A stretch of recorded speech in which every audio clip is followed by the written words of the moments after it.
जू युई शयनकक्ष का दरवाजा खोलती है और ये देखकर आश्चर्यचकित हो जाती है कि यह इतना साफ सुथरा लग रहा है कि यह व्यावहारिक रूप से चमक रहा है। यह क्या है? यान वेई उसके पास आकर पूछता है। जू युई ने दौड़कर और यान वेई के चारों ओर अपनी बाहें फेंककर जवाब दिया।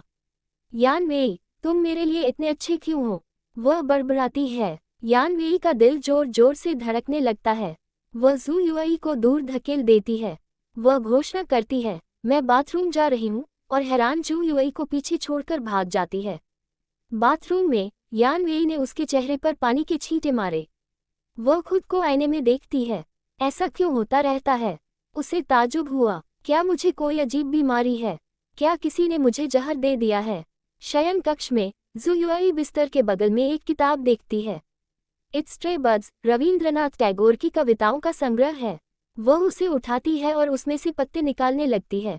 क्या उसने कविता की यह किताब यहीं छोड़ दी क्योंकि उसे लगा कि मैं ऊब जाऊंगा? वह बहुत ठंडी दिखती है, लेकिन वास्तव में वह बहुत विचारशील है।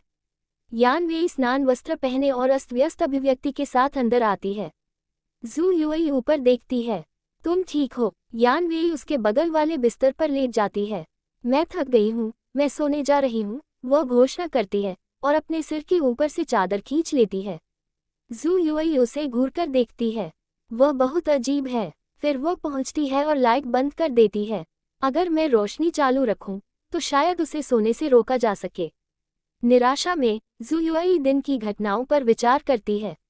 अब जब मैंने झोउ परिवार के साथ अपने सारे रिश्ते तोड़ दिए हैं, तो कल एक तूफान आने वाला है। क्या मैं अब भी लिखना जारी रख पाऊंगा? और वह कौन था जिसने झांग वान और चू हुईजी की हत्या की? यान वेई, क्या तुम सो रहे हो? वह पूछती है। यान वेई कंबल के नीचे छुपकर अपने दिल की तेज धड़कन सुन सकती है। क्या मुझे कहना चाहिए, हाँ मैं सो रहा हूँ, या नहीं मैं सो नहीं रहा हूँ? जू युई उसकी ओर देखती है। ऐसा लगता है जैसे आप सो रहे हैं। वह भरती है। हाँ, यान वेई ने कवर के नीचे से कहा, जू युई की उलझन पर। जू युई ऊपर पहुंचती है और यान वेई को धीरे से थपथपाती है। यदि आप सो नहीं रहे हैं, तो क्या आप मुझसे कुछ देर बात कर सकते हैं? वह पूछती है। जैसे ही मैं अपनी आंखें बंद करता हूँ, मेरे विचार घूमने लगते हैं। इसके अलावा वह आगे कहती है, ऐसे सोना आपके लिए अच्छा नहीं है। एक क्षण बाद यान वेई कवर के नीचे से बाहर आती है। आप किस बारे में बात करना पसंद करेंगे? वह जू युई से पूछती है। जू युई कहते हैं, जब से मैं आपसे मिला हूँ, मैंने आपको अपने बारे में बहुत कुछ बताया है। इस बार तुम मुझे अपने बारे में कुछ क्यों नहीं बताते? पिछली बार तुमने मुझसे कहा था कि तुम अनाथ हो। आप कैसे बड़े हुए, और आखिरकार आपने फोटोग्राफी स्टूडियो कैसे चलाया? यान वेई एक पल के लिए चुप हो गया। क्या आप सचमुच मेरे बचपन के बारे में सुनना चाहते हैं? वह अपनी आंखें बंद कर लेती है। सारा खून खराबा और क्रूरता, क्या सचमुच ऐसी चीज है जिसके बारे में आप सुन सकते हैं? वह अपने बचपन की यादों में लौट आती है, जब एक सैनिक ने उस पर कोड़े मारे थे, जिससे उसका हाथ घायल हो गया था और खून से लथपथ हो गया था। तेज और तेज चलो, वह उसकी याद में चिल्लाता है। यदि आप दुश्मन पर कोई दया दिखाते हैं, तो इससे आपकी जान चली जाएगी। एक पेशेवर हत्यारे को दर्द महसूस नहीं होता, और वह आंसू नहीं बहाता। अंत में वह कहती है, जब मैं बच्ची थी तो मैं एक कलाबाज मंडली का हिस्सा थी। हमने आजीविका कमाने के लिए हर तरह की जगहों पर प्रदर्शन किया। जू युई कहते हैं, कोई आश्चर्य नहीं कि आप इतने एथलेटिक हैं। तुम्हें कितना कठिन समय आया होगा। यान वेई कहते हैं, ये सब अतीत की बात है। उसके बाद मैं भाग गया और एक फोटोग्राफर का प्रशिक्षु बन गया। मुझे अपना हाथ दे, जू युई अचानक कहती है। किस लिए? यान वेई पूछता है। देना, जू युई फिर से कहती है। अधीरता से वह कवर के नीचे पहुंचती है और यान वेई का हाथ खींचती है। हथेली पर चोट का निशान है। वह कहती है, मैंने कुछ समय पहले इस निशान पर ध्यान दिया था। वह तब की बात होगी जब आप बच्चे थे। जब मैं बच्ची थी, वह आगे कहती है, मेरी माँ ने मुझसे कहा था कि अगर किसी को चोट का निशान हो तो कोई उससे प्यार करने वाला उस पर फूंक मार दे तो वह ठीक हो जाएगा। वह यान वेई के घाव पर नाजुक ढंग से प्रहार करती है। यान वेई आश्चर्यचकित होकर उसे घूरता है। कोई है जो मुझसे प्यार करता है? जैसे ही वे नींद में खो जाते हैं, जू युई पूछती है, यान वेई, क्या मैं सोते समय आपका हाथ पकड़ सकता हूँ? हाँ, यान वेई कहते हैं। थोड़ी देर बाद जू युई ने पूछा, यान वेई, क्या आप मुझे टैगोर की कुछ कविताएं सुना सकते हैं? यान वेई बाध्य है। दुनिया अपने प्रेमी के लिए अपनी विशालता का मुखौटा उतार देती है। उसका उदास चेहरा रात में बारिश की तरह मेरे सपनों को सताता है। मैं सर्वश्रेष्ठ नहीं चुन सकता, सबसे अच्छा मुझे चुनता है। एक बार हमने सपना देखा कि हम अजनबी थे। जब हम जागते हैं तो पाते हैं कि हम एक दूसरे के प्रिय थे। यह अगली सुबह है और न्यूज़बॉय कल की प्रेस कॉन्फ्रेंस की सनसनीखेज सुर्खियों वाले अखबार बांट रहे हैं। अतिरिक्त जू यूएई ने आधिकारिक तौर पर तलाक की घोषणा की। वे चिल्लाते हैं, अतिरिक्त जू यूएई ने आधिकारिक तौर पर तलाक की घोषणा की। जू यूएई जागती है और पाती है कि यान वेई का बिस्तर खाली है। यान वेई कहाँ है? वह अपने दांत धोती और ब्रश करती है और नीचे की ओर जाती है और यान वेई को खाने की मेज पर भोजन की प्लेटें रखते हुए पाती है। वह कहती है, आप जल्दी उठ गए, आपने नाश्ता भी बना लिया है। मम्मा, यान वेई कहते हैं, आने और खाओ। आपकी आंखों के नीचे काले घेरे क्यों हैं? जू यूएई उत्सुकता से पूछती है, क्या तुम्हें ठीक से नींद नहीं आई? कल रात बहुत शोर था, यान वेई जवाब देते हैं। वास्तव में, जू यूएई कहते हैं, लेकिन मैं कभी खर्राटे नहीं लेता। यान वेई कहते हैं, यह आप नहीं थे। वह अपनी छाती की ओर इशारा करती है। यह मेरे दिल की धड़कन थी। मुझे लगता है कि मैं बीमार हो सकती हूँ, वह पिछली रात की अपनी तकलीफों को याद करते हुए आगे कहती है। तो आप कह रहे हैं कि आपका दिल बहुत तेजी से धड़कता है? जू यूएई पूछता है, क्या ये हमेशा ऐसा ही होता है? नहीं, यान वेई कहते हैं, केवल तभी जब मैं किसी विशेष व्यक्ति को देखता हूँ या उसके बारे में सोचता हूँ। जू यूएई उसे देखकर मुस्कुराती है। क्या आपके दिल में कोई है? कोई है मेरे दिल में?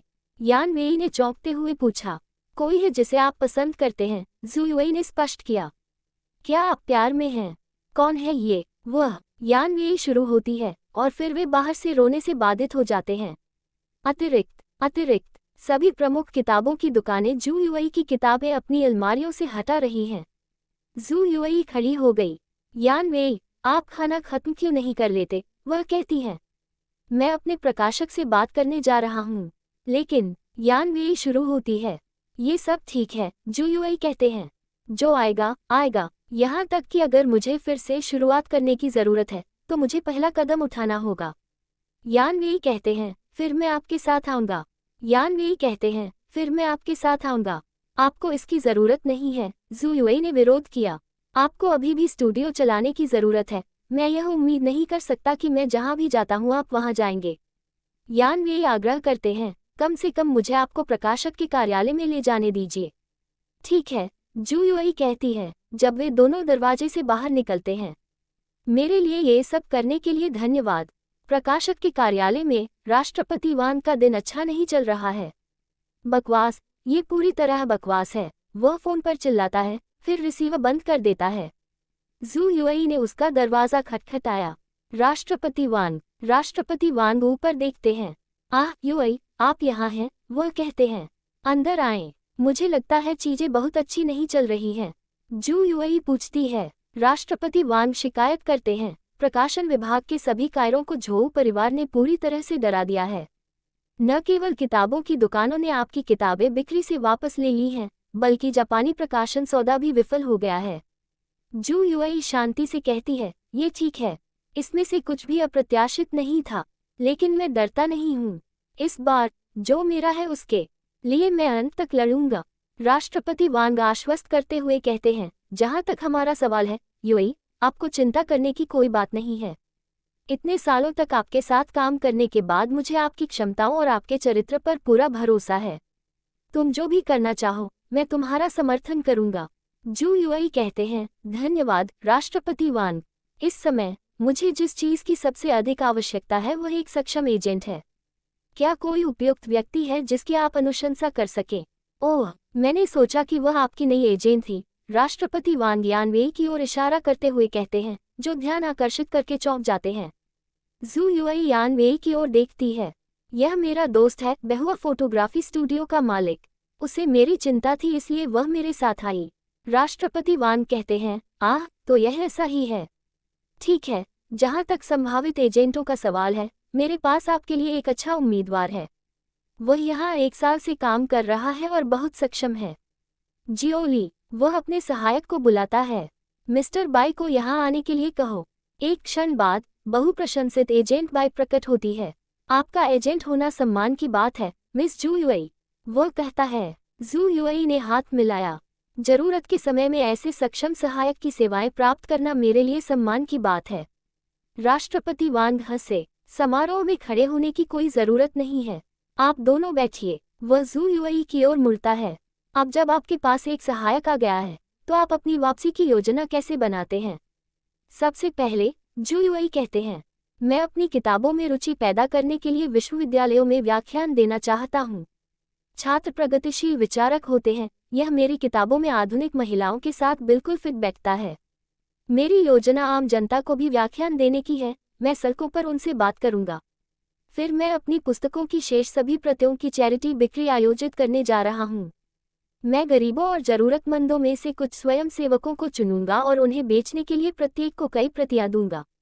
उन्हें बिक्री से प्राप्त सारी आय अपने पास रखनी होगी। मैं व्याख्यान के पक्ष में हूँ और मुझे पता है कि आप हमेशा धर्मार्थ दान में लगे रहे हैं, राष्ट्रपति वांग कहते हैं। लेकिन जहाँ तक चैरिटी बिक्री का सवाल है, एक बार जब हम एक मिसाल कायम कर देंगे, तो मुझे चिंता है कि वे आपकी किताबों की भविष्य की बिक्री को खत्म कर देंगे। जू युई कहते हैं, मैं समझता हूँ आपका मतलब क्या है। अगर हम नहीं चाहते कि भविष्य में बिक्री को नुकसान पहुँचाया जाए, तो हमें कुछ बुनियादी नियम स्थापित करने होंगे। हमें ये स्पष्ट कर देना चाहिए कि चैरिटी बिक्री सीमित समय में, सीमित संख्या में प्रतियों के लिए ही होगी। यदि चैरिटी बिक्री सफल होती है, तो ये प्रमुख पुस्तक दुकानों को दिखाएगा कि मेरी पुस्तकों की मांग है। देर सवेर वे मेरी पुस्तकें फिर से जमा कर देंगे।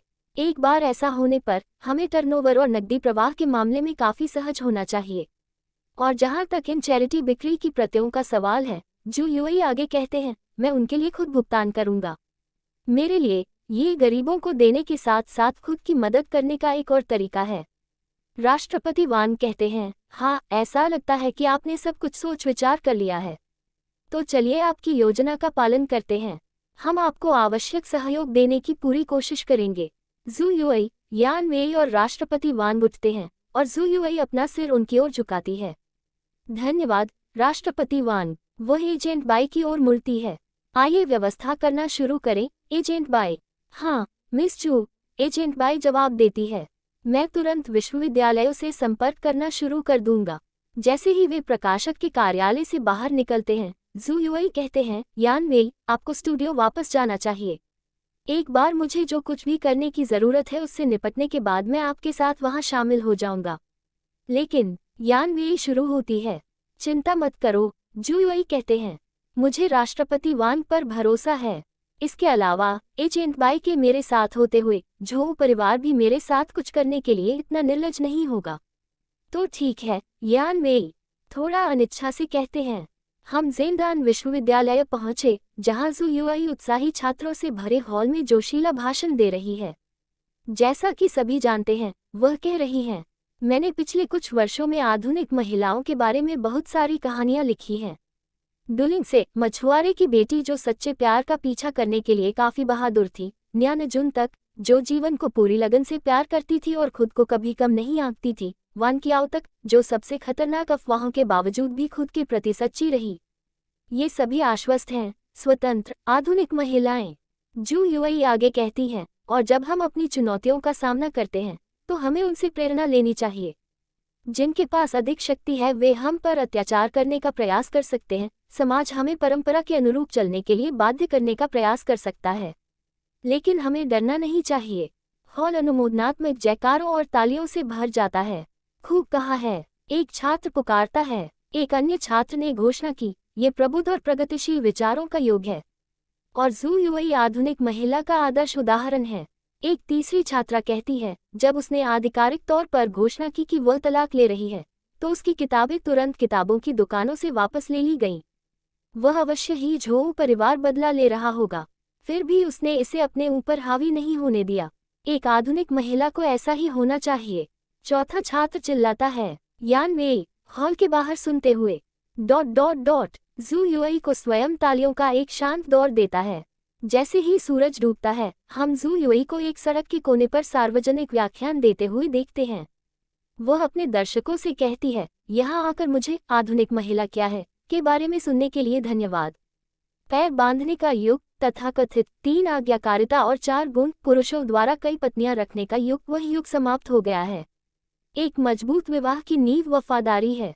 यदि हमारे पति हमसे बेवफाई करते हैं तो हमें न कहने के लिए पर्याप्त साहसी होना चाहिए। हमें भविष्य का सामना करने के लिए पर्याप्त बहादुर होना चाहिए। हाँ, एक दर्शक का उत्साहवर्धन करता है, बाकी दर्शक आपस में बड़बड़ाने लगते हैं। एक दर्शक सदस्य का कहना है, जुयुई हत्यारा नहीं हो सकता, वरना वह इस तरह सार्वजनिक रूप से अपना चेहरा दिखाने की हिम्मत नहीं करती। एक अन्य दर्शक सदस्य का कहना है, जिस तरह से मैं इसे देखता हूँ, झो हेंग निश्चित रूप से दोषी था, तो उसके तलाक लेने में क्या बुराई थी। एक तीसरे दर्शक सदस्य का कहना है, हम झो परिवार को चेहरा खोने का डर होना चाहिए, यही कारण है कि वे उसे चुप कराने की इतनी कोशिश कर रहे हैं। हम उन किताबों की एक चैरिटी बिक्री आयोजित कर रहे हैं जिन्हें आज किताबों की दुकानों से वापस ले लिया गया है। किताबों के ढेर के पीछे खड़े एजेंट बाई ने घोषणा की, हमारे पास 5 अलग अलग उपन्यास हैं और प्रत्येक की कुल मिलाकर 100 प्रतियां हैं। अब हम उन्हें बेचने के लिए 20 स्वयंसेवकों की भर्ती कर रहे हैं। प्रत्येक स्वयंसेवक को बेचने के लिए 25 प्रतियां मिलती हैं और उन्हें सारी आय अपने पास रखने की अनुमति होगी। जो लोग स्वयंसेवा करना चाहते हैं उन्हें यहाँ आना चाहिए और यह फॉर्म भरना चाहिए।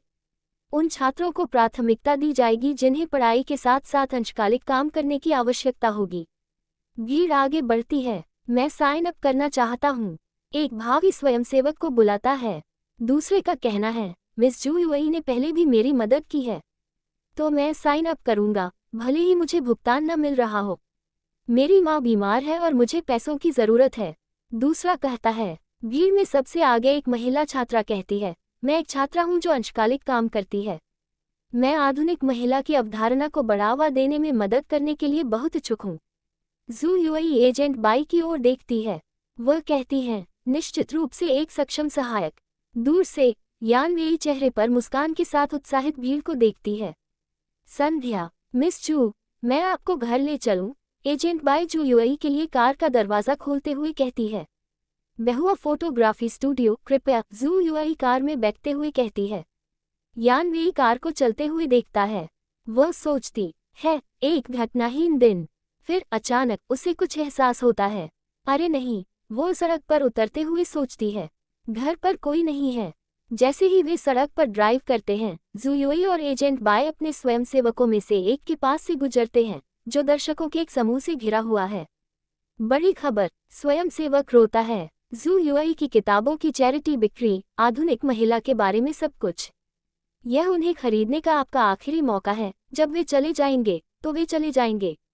मैं एक चाहता हूँ, एक ग्राहक कॉल करता है। मैं भी करता हूँ, एक अन्य ग्राहक कहता है। एजेंट बाय, क्या आप कृपया थोड़ा धीरे गाड़ी चला सकते हैं?